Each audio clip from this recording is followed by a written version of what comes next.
Hello welcome guys, स्वागत है आप सभी का हमारे एक और नए मज़ेदार धमाल के और कमाल के वीडियो के अंदर। आज के वीडियो के अंदर जिन बातों को हम जानने वाले हैं वो ये है कि हमारे इन्वायरमेंट को कौन कौन से ऐसे फैक्टर होते हैं जो अफेक्ट करते हैं, जो परेशान करते हैं, जो नुकसान करते हैं, जो इसके ऊपर अपना विपरीत प्रभाव डालते हैं। तो आइए जानते हैं कि इसके सोल्यूशन में हम लोग क्या कुछ लिख सकते हैं। सबसे पहले मैं आप लोग को यहाँ बता देना चाहता हूँ कि पॉल्यूशन सबसे बड़ा फैक्टर होता है जो हमारे इन्वायरमेंट को परेशान करता है, नुकसान करता है और गंदा करता है। तो पॉल्यूशन का डेफिनेशन क्या होता है? पॉल्यूशन का मतलब होता है किसी भी चीज़ का ज़्यादा अमाउंट में जमावड़ा करना, यानी कि जमा करना। अगर हम किसी भी चीज़ को बहुत ज़्यादा अमाउंट में जमा कर लेते हैं तो उसे हम लोग कहते हैं कंटामिनेशन।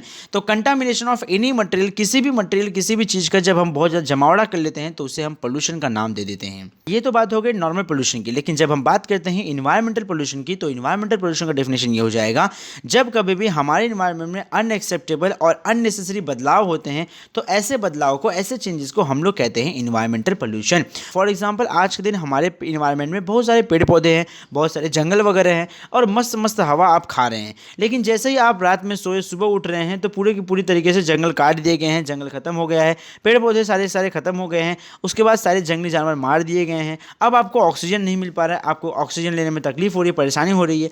तो ये कुछ ऐसे बदलाव होते हैं जो आप कभी सोचे भी नहीं होते हो, और ऐसे बदलाव जो हमारे इन्वायरमेंट में हो जाते हैं और जिसके बारे में हमने कभी सोचा भी नहीं होता है, ऐसे बदलाव को हम कहते हैं इन्वायरमेंटल पोल्यूशन।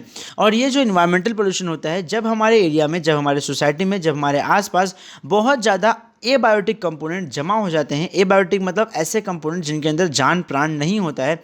ऐसे कंपोनेंट जब बहुत ज़्यादा जमा हो जाते हैं, फॉर एग्जांपल प्लास्टिक वगैरह जमा हो जाता है, पानी वगैरह जमा होना शुरू हो जाता है, तो ऐसे एबायोटिक कंपोनेंट जो हमारे आजू बाजू में, अगल बगल में जमा होना शुरू हो जाते हैं, कंटामिनेशन शुरू हो जाता है, तो ऐसे कंपोनेंट हमारे इन्वायरमेंट के अंदर गंदगी और पोल्यूशन को बढ़ाने में बहुत ज़्यादा अपना योगदान देते हैं।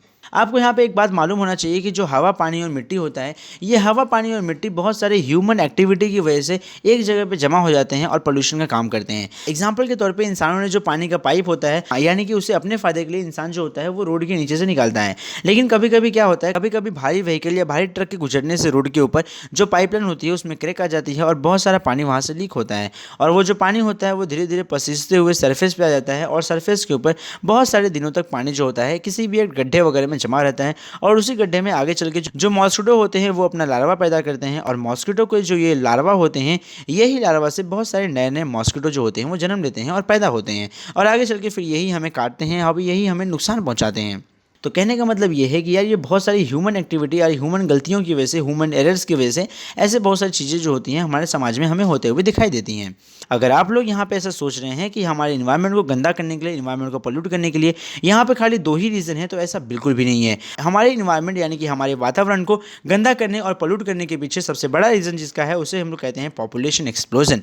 हमारे देश में आज के समय पे लोगों को कुछ काम धाम है नहीं, और तो सारे के सारे जो युवा हैं वो शादी ब्याह करे घर में पड़े हुए हैं, और ये लोग दिन और रात दोनों टाइम लगे हुए हैं। और यहाँ पे बहुत सारे बच्चे जो होते हैं वो पैदा होते हैं, और जब इतने सारे बच्चे पैदा होंगे तो सरकार कितने लोगों को रोजगार देगी? भाई, जब आप अपने घर में 50-50 बच्चे पैदा करोगे तो सरकार कितने लोगों को नौकरी देगी? सरकार नौकरी नहीं दे पाएगी, और बाद में यही लोग जाके झगड़ा करते हैं और यही लोग आके आगे चिल्लाते हैं। हाँ, उसके बाद यहाँ पे लिखा गया है इंडस्ट्रियलाइजेशन। आज के समय पर जब पॉपुलेशन इतना ज़्यादा बढ़ जाएगी तो डिमांड भी बहुत ज़्यादा बढ़ जाएगी, और डिमांड जब ज़्यादा बढ़ जाएगी तो जो कंपनियां होती हैं, जो इंडस्ट्रीज़ होती हैं, इन्हें अपना पैदावार भी बहुत ज़्यादा करना पड़ता है। और जब इन्हें अपना पैदावार ज़्यादा करना होता है तो ये इंसानों को हटा के, वर्कर्स को हटा के इंडस्ट्रीज़ यानी कि फैक्ट्रीज़ को वहाँ पे फिट करते हैं, और फैक्ट्रीज़ की वजह से बहुत ज़्यादा पैदावार यहाँ पे होती है। उसके बाद यहाँ पे लिखा गया है अर्बनाइजेशन। अर्बनाइजेशन का मतलब होता है कि जो आज के समय पे जो गाँव देहात बचे हुए हैं, हम लोग क्या कर रहे हैं, सीमेंट का यूज़ करके गाँव देहात को भी सीमेंटेड बना रहे हैं, और पूरी तरीके से गाँव देहात में बंगलो बनाने की कोशिश कर रहे हैं, और जिससे पूरा का पूरा गाँव जो होगा वो पूरा ख़राब हो जाएगा, पूरा बेकार हो जाएगा।